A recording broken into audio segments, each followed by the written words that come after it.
귀하고 복되고 즐겁고 우리 가운데 은혜가 충만한 이 아침에 예배하기 위해 모인 모든 성도들, 하나님의 크신 은혜 가운데 새 힘 얻으시고 새 소망 가운데 믿음이 날마다 굳건하게 일어나기를 주의 이름으로 축복합니다. 아멘. 성탄절 온가족 예배 함께 드리면서 특이한 일들의 성탄절이라는 제목으로 함께 말씀을 생각해 보려고 합니다. 오늘 설교는 중학교 2학년 이 타깃이에요. 중학교 2학년 우리 친구들 듣고 이해할 수 있게 설교를 한번 해보려고 합니다. 성탄절에 있는 여러 가지 특이한 일들을 오늘 이야기 달락달락하면서 여러분들에게 설명을 해드리겠습니다. 첫 번째로 성탄절에 특이한 일, 그 첫 번째는 갈릴리 나사렛 사람들이 유대 베들레헴에 와서 아기를 낳은 것이 특이합니다.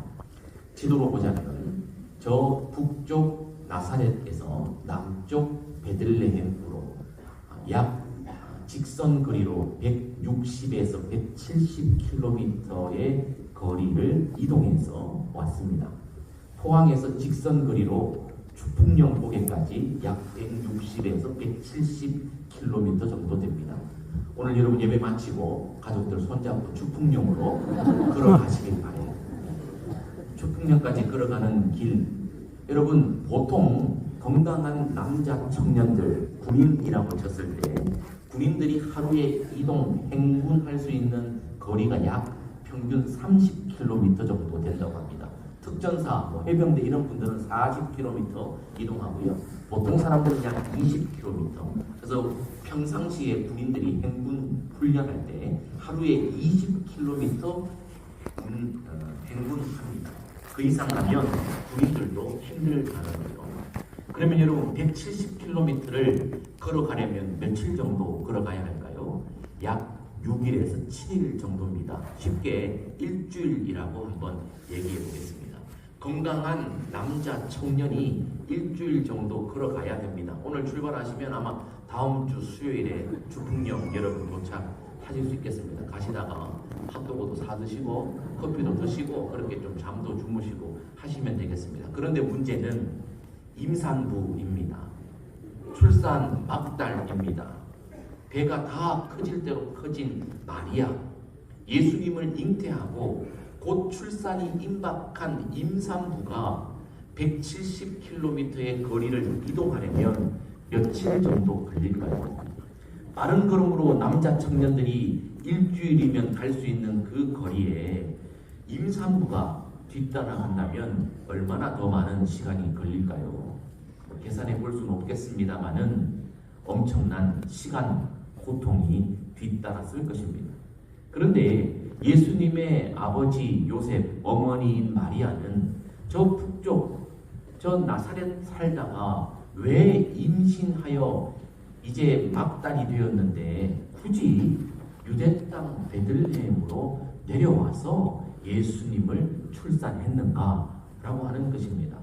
여러분 왜 그랬을까요? 왜 이렇게 먼 길을 걸어서 이동해야만 했을까요? 그것은 역사 속에 그 답을 찾을 수 있습니다. 오늘 우리가 함께 읽은 누가복음 2장 말씀이에요. 오늘 1절부터 20절까지 읽었는데 오늘 성탄절 찬양도 여러 곡 하고 막 이렇게 사람도 많은데 성경 구절을 이렇게 많이 읽나 싶었죠? 일부러 그렇게 읽었습니다. 교회 와서 성경 읽지 않으면 안 읽는 사람이 여기에 거의 7할이에요. 우리끼리 얘기지만 그렇지 않습니까? 평소에 여러분 성경 구절 20절 이상 읽어본 적 있습니까? 오늘 성탄 특집인 줄 아세요? 오늘 예수님의 부모님이 왜 저 나사렛에서 유대 땅 베들레헴으로 왔느냐? 그때의 가이사 아우구스도, 역사에 보면 이 시저 아우구스투스 BC 27년부터 AD 14년까지 로마의 황제로 등극하여 로마의 황제로서 팍스 로마나 시대를 이끌었던 로마의 황제 옥타비아누스가 원래 본명인데 아우구스투스라고 하는 황제의 칭호를 달아서 황제로 등극한 이가 세금을 징수하고 군사력을 확보하고 자기의 이 통치의 영역들을 자랑하기 위해 자기의 로마의 압제하에 있는 모든 땅의 모든 백성들에게 호적하라고 명령을 내렸습니다. 오늘 1절 말씀에 천하로 다 호적하라. 내 지배를 받고 있는 백성들이 몇 명인지 한번 세려보겠다는 거예요. 근데 호적을 하는데 다 각기 자기의 본적, 고향을 따라 본적을 따라가서 굳이 거기에서 호적 신고를 하라라고 명령을 내렸기 때문입니다. 이 어마어마한 로마 황제의 명령 앞에 노인도 아이도 남자도 여자도 심지어 임산부도 예외가 없었습니다. 천하의 대이동이 일어났습니다. 자기의 본적지를 따라 가야만 했습니다. 그래서 할 수 없이 로마 황제의 엄청난 이 권세에 굴복해서 이 명령을 수행하기 위해 요셉과 마리아도 갈릴리 나사렛에서 베들레헴 유대 땅으로 내려올 수밖에 없었다라고 하는 것입니다. 그래서 요셉의 고향 본적을 따라 베들레헴이라고 하는 다윗의 동네, 다윗 왕, 이스라엘 다윗 왕의 그 동네, 유다 지파의 동네로 옮겨올 수밖에 없었다는 것입니다. 그런데 이 황제의 정치적인 정책의 명령 때문에 어떤 위대한 일이 일어났을까요? 하나님을 믿지 않는 로마 황제, 자기의 권력에만 눈이 먼 로마 황제, 아무 생각 없이 자기를 드러내기 위해 인구조사를 명했는데 이 로마 황제의 명령 정책이 구약성경 예언의 말씀을 성취하는 도구가 되었다라고 하는 것입니다. 구약성경 미가서 5장 2절 같이 한번 읽습니다. 시작. 에브라다야, 너는 유다 족속 중에 작을지라도 이스라엘을 다스릴 자가 내게로 나올 것이라. 그의 근본은 상고에 영원에 있느니라. 아멘. 근본이 상고 태초 이전 하늘 영원에 있는 메시아가 태어날 장소를 구약성경 미가서 예수님 탄생하시기 700년 전에 미가가 예언했습니다. 어떻게 예언했습니까? 베들레헴 그 땅에서 이 땅을 다스릴 메시아가 나오게 될 것이다 라고 예언했습니다. 그런데 가브리엘 천사가 마리아에게 이 땅을 구원할 메시아를 네가 잉태했다라고 말했는데 그는 지금 갈릴리 나사렛에 살고 있단 말이에요. 근데 갈릴리 나사렛에서 태어나면 예수는 예언의 성취로 태어난 메시아가 아닌 거예요. 그냥 갈릴리 나사렛 가난한 동네에 태어난 아기밖에 될 수 없습니다. 그런데 하나님을 믿지 않는 로마의 황제가 떡하니 정책을 명령해서 할 수 없이 모든 사람들이 다 이동하게 되어서 가브리엘 천사의 수태 고지처럼 마리아의 잉태되어진 성령으로 잉태되어진 예수님이 예언의 말씀대로 베들레헴 유대 땅에 태어나게 된 줄 믿습니다. 자, 잘 보세요. 자, 이 특별한 일, 이것을 통해 우리는 무엇을 알 수 있을까? 자, 정리하고 갑니다. 자, 중이 잘 들으세요. 정리합니다. 갈릴리 나사렛 사람들이 베들레헴에 와서 아기를 낳은 것이 특이한데 여기에서 우리가 알 수 있는 것 세 가지. 첫 번째, 예수님은 정말 성경이 예언하신 예언된 메시아이시구나 라고 하는 것을 알 수 있습니다.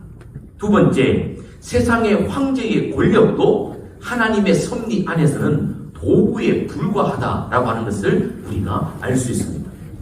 그러면 오늘 우리에게는 이것이 어떤 의미가 있습니까? 우리의 삶에도 예기치 않은 일들이 얼마나 많습니까? 그런데 여러분, 예기치 않은 이 모든 일들이 내 계획대로 되지 않아도 걱정하거나 염려하거나 초조해하지 마십시오. 이 땅의 모든 역사 속에 우리의 역사의 삶도 하나님이 섭리 가운데 주관하고 계시다는 그 사실을 여러분 반드시 기억하시기를 주님의 이름으로 축복합니다. 여러분 오늘 이 아침에 여기에 예배할 거라고 계획했나요? 억지로 끌려와가지고 지금 온몸을 뒤틀고 있는 아이들 고생합니다. 하나님의 섭리로 여기에 있는 줄 믿습니다. 크리스마스는 경배하는 날입니다. 크리스마스, 그리스도를 예배하는 것, 그게 크리스마스예요. 뜻도 모르고 세상 사람들이 메리 크리스마스 그러는데요. 크리스마스는 예배하는 날입니다. 오늘 이곳에 하나님의 섭리 가운데 예배하는 여러분들이요, 여러분들의 인생도 하나님의 섭리 아래 있음을 믿으시기를 주님의 이름으로 축복합니다. 아멘. 두 번째, 성탄절에 일어났던 특이한 점, 두 번째, 아기를 낳았는데 구유에 뉘었다는 것이 아주 특이합니다. 여기에 태어나신 분들 중에 나는 태어나서 구유에 뉘었습니다 하시는 분 물구나무 서보세요. 아무도 없습니다. 여러분, 태어나서 아무리 아들 기다렸는데 딸이 태어났다고 해서 구유에 뉘인 사람은 아마 없을걸요. 박혁거서 이런 사람도 아닐걸요. 이 땅에 태어난 사람 중에 구유에 뉘인 단 한 사람이 있었으니 바로 예수님입니다. 이게 성탄의 특이한 점입니다. 구유에 뉘어 있는 아기를 보게 될 것이다. 천사들이 목자들에게 알려주고 있습니다. 메시아가 태어났는데, 자, 태어난 아기 중에 구유에 뉘인 자가 메시아라고 하는 표적이다.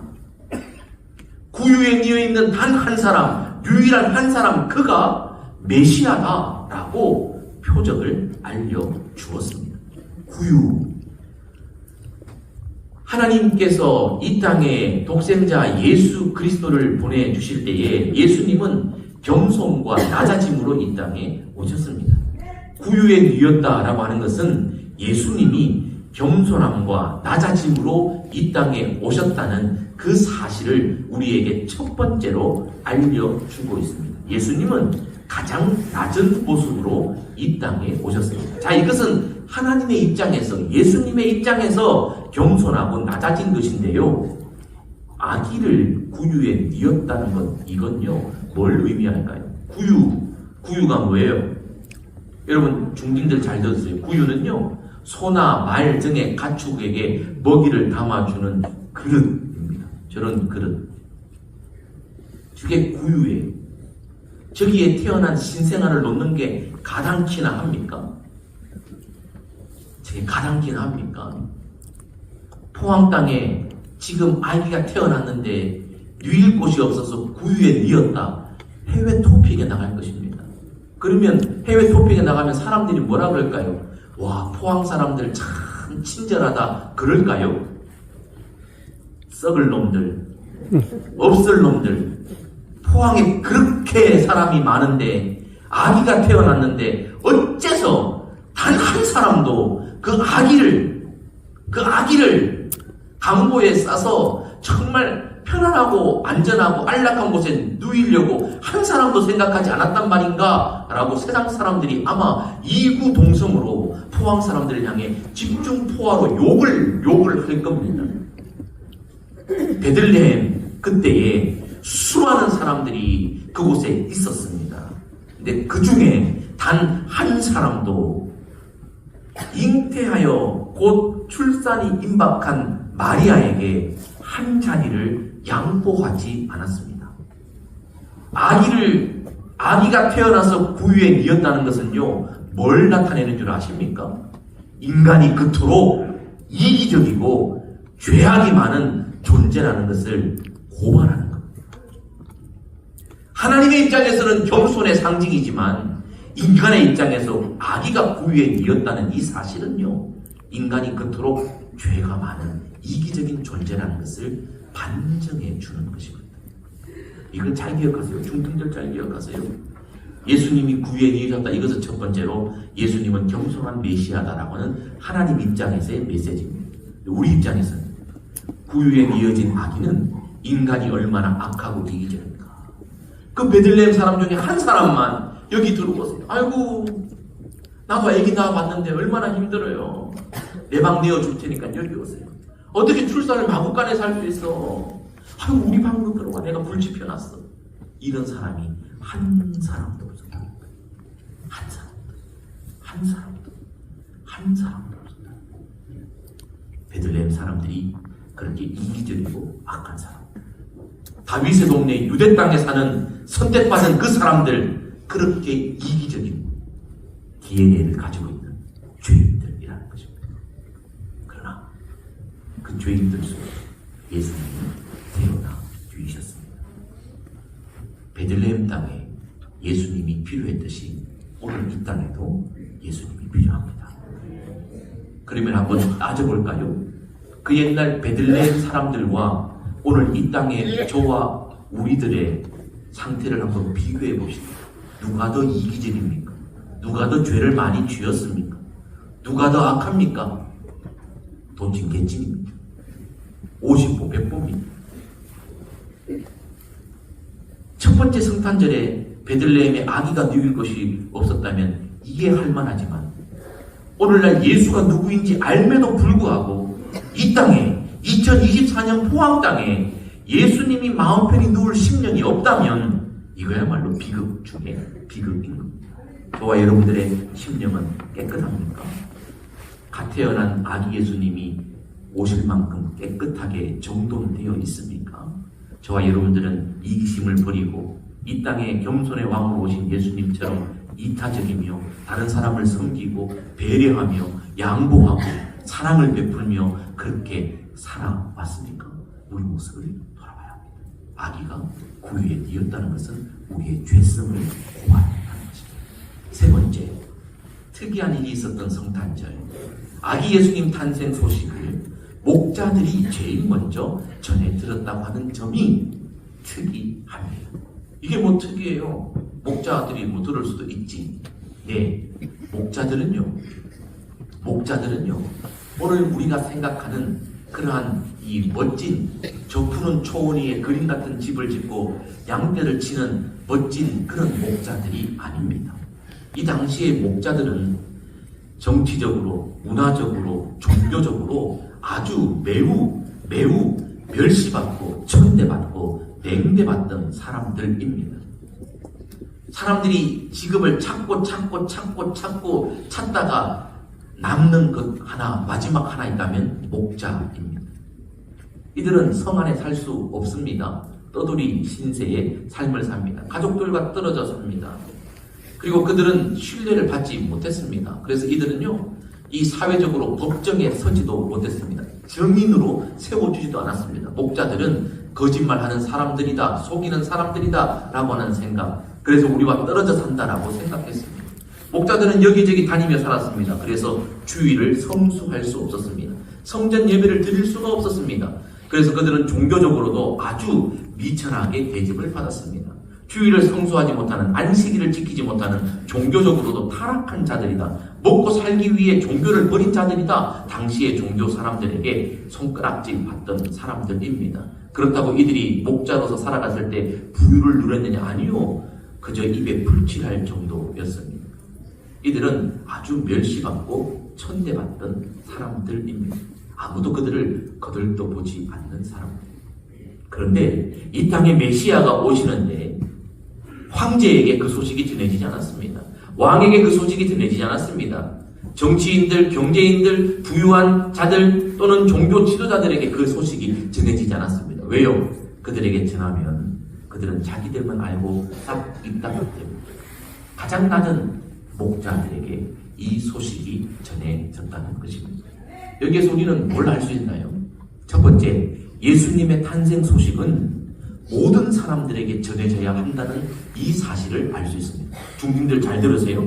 예수님의 탄생 소식은 나만 알고 싹 입 닫는 소식이 아니라 저 멸시받고 천대받는, 아무에게도 아무런 소식도 전해받지 못하는 그 사람들에게까지 예수님의 탄생의 소식은 반드시 전해져야 된다는 이 사실을 꼭 기억하시길 주의 이름으로 축복합니다. 아멘. 그리고 하나님은요, 인간을요, 판단하실 때 세상적 가치 기준으로 판단하지 않는다는 사실을 알아야 되고, 하나님은 이 땅의 기준이 아닌 모든 사람들에게 구원의 소식, 그 기회를 전해주기를 원하신다는 이 하나님의 마음을 여기에서 우리는 알 수 있습니다. 그저 끼리끼리 아는 사람들끼리, 있는 사람들끼리 그들만의 성탄절이 아니라 멸시받고 천대받는 모든 사람들에게 공평하게 이 복음의 소식은 전해져야 된다는 사실을 알아야 한다는 사실입니다.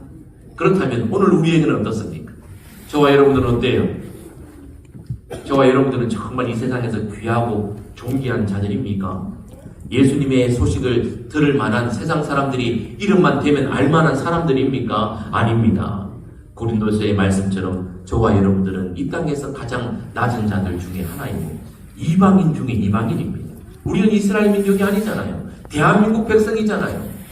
흑암의 기쁨 중에 있던 이 조선 민족 사람들 아닙니까? 근데 우리에게도 오늘 천국 복음이 전해진 것은 예수님이 목자들에게 주셨던 특별한 은혜와 동일한 은혜임을 기억하시길 주의 이름으로 축복합니다. 아멘. 그 당시 목자들이 예수님의 소식을 들은 것이 기적이라면 오늘 대한민국에 살고 있는 저와 여러분들이 예수님의 소식을 들은 것이 기적이고, 아까 말했죠. 지극히 이기적이고 죄 많은 저와 여러분들이 예수님을 믿어서 성탄절 이 아침에 잠자지 않고 놀러 가지 않고 예배당에 나와 예배하는 것이 기적인 줄 믿습니다. 아멘. 이게 아주 특별한 은혜입니다.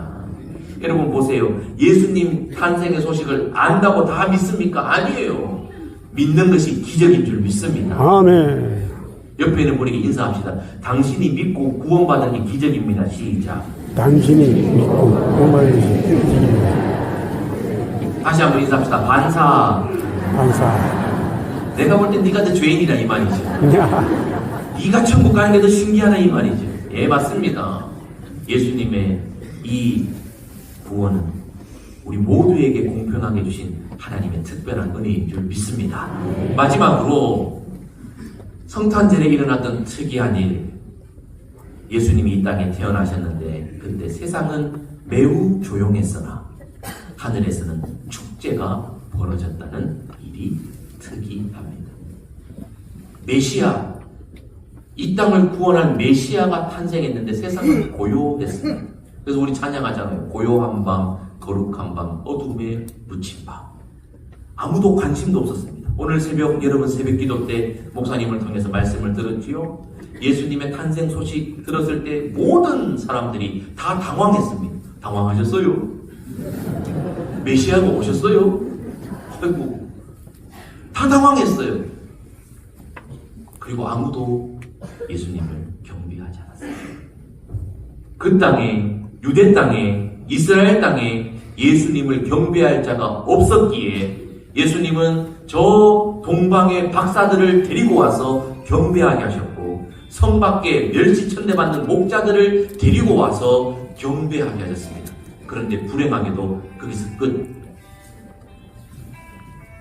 아기 예수님이 땅에 탄생하셨는데 경배했던 사람들이 그 이방 사람들 외에는 없었습니다. 세상은 아주 조용했습니다. 메시아가 왔는지도 몰랐습니다. 빛이 세상에 왔지만 어둠이 빛을 좋아하지 않았습니다. 아주 초라했습니다. 오늘날에는 성탄절 아침이 되면 수많은 사람들이 예배당으로 모여들어 이렇게 성탄 감사 예배를 드리지만 첫 번째 성탄절 때 예수님은 경배받지 못했습니다. 그런데요, 경배받지 못한 이 세상과는 대조적으로 하늘에서는 어떤 일이 일어났습니까?